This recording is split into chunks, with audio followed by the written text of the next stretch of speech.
Mr. Chair, Ranking Member Chu, and members of the subcommittee, good morning.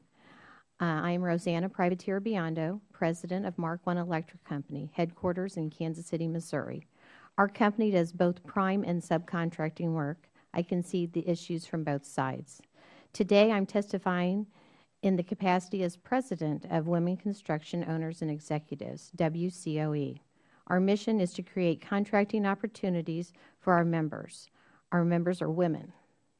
We have just completed our 28th annual leadership conference here in D.C., and we had women business owners from across the country discuss these important issues.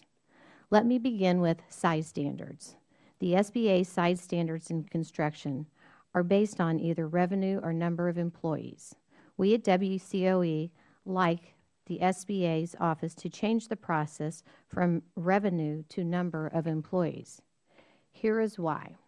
A small specialty contractor is capped at a $14 million revenue. Then once they exceed those numbers, they are now a large company. Yet a company that you may buy material supplies from may have a revenue that exceeds that same $14 million number, yet their company is not considered small. They're still considered small. And the reason they are still considered small is that they are done by the number of employees. So in this very avenue, you have companies who have all types of dollar ranges that differ, yet number of employees seems to be a better way to calculate whether a company is large or small. So we urge them to look at calculating the size of a company based on number of employees. Bid shopping. We need this to stop. This hurts women in all small businesses. We would like the agency to implement a process that on all sealed bids that the prime contractor would submit, that they would be required to list their major subcontractors by name, scope, and dollar value at the time of bid. This would eliminate the after the fact low bid substitution. This happens both in the private and public sector. Example, I bid a job, and on that day, the general contractor comes back to me and says, we used you on this project, you are the low bidder. Weeks go by, you never hear any more from them, and then you're asked, what happened? That you are told that after the fact that a lower bid came in, and so they used that bid. So the question is, at the time of bid, if this was the federal government and I was low at the time of bid, they used my number? Where did that money go? Did the federal government get that savings? And it's just not a fair process.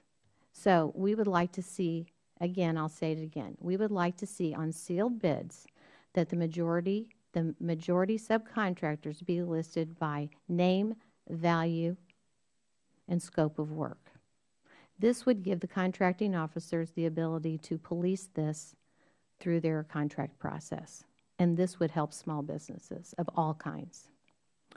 WOSB, Women-Owned Small Business Program. They refer to this as 8M.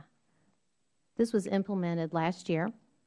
This program is intended for restricted competition for women-owned businesses seeking prime contracts, very much like the 8A program and the Service Disabled Veterans Program. This is not what we got. It is restricting our women to a $4 million cap on the size of projects. That statistic shows that the $4 million dollar value created by 165,000 projects, that the size of the contracts end up being $118,000 for 165,000 procurements.